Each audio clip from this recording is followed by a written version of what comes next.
Hello and welcome to NepaTube Learner. So आज हामी हेर्नेछौँ string concatenation. String concatenation भन्नाले चाहिँ concatenation भनेको चाहिँ स्ट्रिङलाई जोड्ने concatenation यो चाहिँ प्रोग्रामिङ ल्याङ्ग्वेज हो हैन र सिम्पली हामी बुझ्न सक्छौँ स्ट्रिङ concatenation भनेको चाहिँ कसरी जोड्ने स्ट्रिङहरुलाई हैन सो त्यो हेर्छौँ हैन फर्स्टमा चाहिँ तपाईले आफ्नो पाइथनको कन्सोल खोल्नुहोस् सर्चमा गएर सर्च गरेर पाइथन टाइप गर्नुहोस् हैन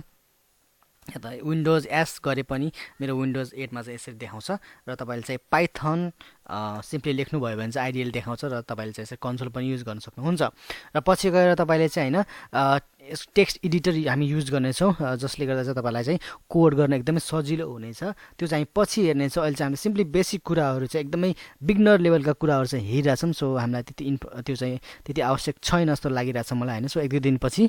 अथवा अरु भिडियोमा चाहिँ हामी त्यो पक्कै पनि युज गर्नेछौँ र हाम्रो आजको टपिकतिर लागौं सो आज हामी हेर्दैछौँ स्ट्रिङलाई कन्क्याट यानी कन्क्याटिनेसन कसरी गर्ने सो जस्तै कि एउटा भेरिएबल तपाईले थाहा पाइसक्नु भएको छ भेरिएबल भनेको चाहिँ स्टोर गर्ने एउटा कन्टेनर जस्तै हो त्यहाँ चाहिँ हामी एउटा नेम यसरी लेख्ने फर्स्ट नेम ओके फर्स्ट यसरी चाहिँ नेम पनि लेख्न सक्नुहुन्छ फर्स्ट नेम भनेको जस्तै कि कम लेस ओके सो स्ट्रिङ भनेको डबल कोटेसन अथवा सिंगल कोटेसनमा जे पनि तपाईले लेख्न सक्नुहुन्छ हैन सेम हो दुईटै फर्स्ट नेम अनि लास्ट नेम भनेको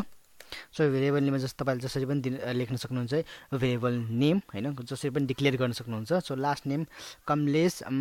थापा लेख्दिम है त सो अब यसलाई चाहिँ कन्क्याटिनेसन कसरी गर्ने भनेपछि यसलाई चाहिँ अथवा फुल नेम लेखौँ त फुल नेम अर्को फुल नेममा चाहिँ एउटा तपाईको भेरिएबल नेम चाहिँ डिक्लेयर गरौँ र त्यसमा चाहिँ के गर्दिम भनेपछि first name plus last name यसरी कन्क्याटिनेसन गर्न सक्छौं हामीले हैन so first name last name so plus concatenation गर्नलाई चाहिँ हामीले प्लस साइन युज गर्छौं र प्लस साइन चाहिँ तपाईले चाहिँ म्याथमेटिकलमा पनि युज गर्न सक्नुहुन्छ हैन त्यो चाहिँ अहिले म के यो भनिरहेको छु भने तपाईलाई म अहिले सम्झाउने छु सो प्रिन्ट कुनै पनि कोडलाई चाहिँ प्रिन्ट गर्न यदि आउटपुट तपाईलाई देखाउन छ भने प्रिन्ट फंक्सन युज गर्छौं प्यारेन्थेसिस भित्र सो प्रिन्ट फंक्सन हामी चाहिँ के यदि हामी फर्स्ट नेम यसरी प्रिन्ट गर्यौं भने के आउँछ कमलेस आउँछ प्रिन्ट प्यारेन्थेसिस भित्र हामी लास्ट नेम हैन यसरी लेख्यौं भने लास्ट नेम आउँछ र फेरि प्रिन्ट फंक्सन युज गरेर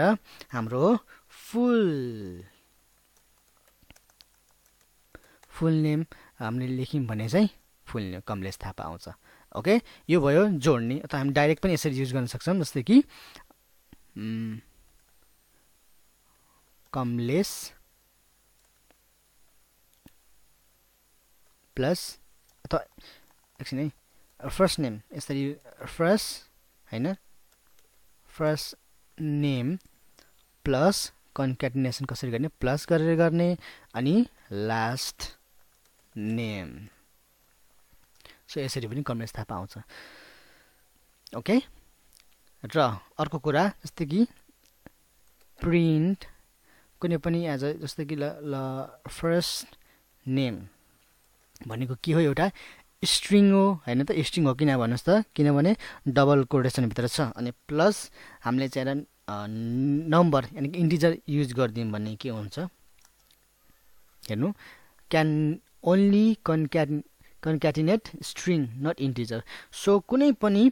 स्ट्रिङ सँग चाहिँ हामीले नम्बरलाई चाहिँ जोड्न सक्दैनौं यानी कि इन्टिजरलाई युज गर्न सक्दैनौं सो हामीले स्ट्रिङ सँग स्ट्रिङ नै जोड्नु पर्ने हुन्छ अथवा हैन यदि तपाईलाई हैन त्यो नम्बर पनि जोड्नु छ भनेपछि चाहिँ कसरी युज गर्न सक्नुहुन्छ भनेपछि first name plus str string so string name हो र टाइप str गरेर त्यसलाई चाहिँ हामीले कन्भर्ट पनि गर्न सक्छौं जस्तै कि 9 लेख्दिम र यो चाहिँ अब के भयो स्ट्रिङमा कन्भर्ट भयो र प्रिन्ट फर्स्ट नेम कमलेस 9 सो यसरी पनि तपाईले स्ट्रिङलाई चाहिँ स्ट्रिङसँग नम्बर पनि जोड्न सक्नुहुन्छ तर त्यसलाई कन्भर्ट गरेर हैन र अर्को कुरा तपाईले चाहिँ यो चाहिँ कुन टाइपको हो भनेर चेक पनि गर्न सक्नुहुन्छ कसरी चेक गर्ने भनेपछि एउटा फंक्सन रहेको छ type टाइप अनि त्यो भित्र चाहिँ लेख्नुस् तपाईको फर्स्ट नेम र प्यारेन्थेसिस बन्द गरिदिनुस् अनि यसलाई चाहिँ हामीले प्रिन्ट पनि गर्नु पर्यो हैन र यदि हामीले चाहिँ यसलाई यसो गर्ने क्लास स्ट्रिङ देखाउँछ हैन अथवा हामीले प्रिन्ट पनि गर्न सक्छौं यसरी र क्लास के रहेछ स्ट्रिङ रहेछ र टाइप के रहेछ स्ट्रिङ रहेछ र अर्को कुरा जस्तै कि एज एउटा भेरिएबलमा हामीले नम्बर प्रिन्ट गर्छ 28 यसको एज छ र प्रिन्ट गरौँ type टाइप फंक्सन युज गरेर एजेएज कुन टाइपको हो भनेर चेक गर्नलाई चाहिँ र के रहेछ इन्टिजर सो यसरी प्रिन्ट पनि गर्न सक्नुहुन्छ यहाँ चाहिँ तपाईको प्रिन्ट गर्ने आवश्यक छैन किनभने कन्सोल हो पछि हामीले चाहिँ कोड एडिटर युज गर्छौं त्यसमा चाहिँ प्रिन्टको एकदमै आवश्यकता पर्न जानेछ र यसरी नै तपाईले चाहिँ हैन स्ट्रिङलाई कन्क्याटिनेसन गर्न सक्नुहुन्छ यानी कि कन्क्याट गर्न सक्नुहुन्छ यानी कि प्लस गर्न सक्नुहुन्छ जोड्न सक्नुहुन्छ हैन र आजलाई यति नै अर्को भिडियोमा स्ट्रिङको अरु मेथडहरु पनि रहेको छ त्यसको बारेमा हामी कुरा गर्ने छौं र आजलाई थ्यांक यू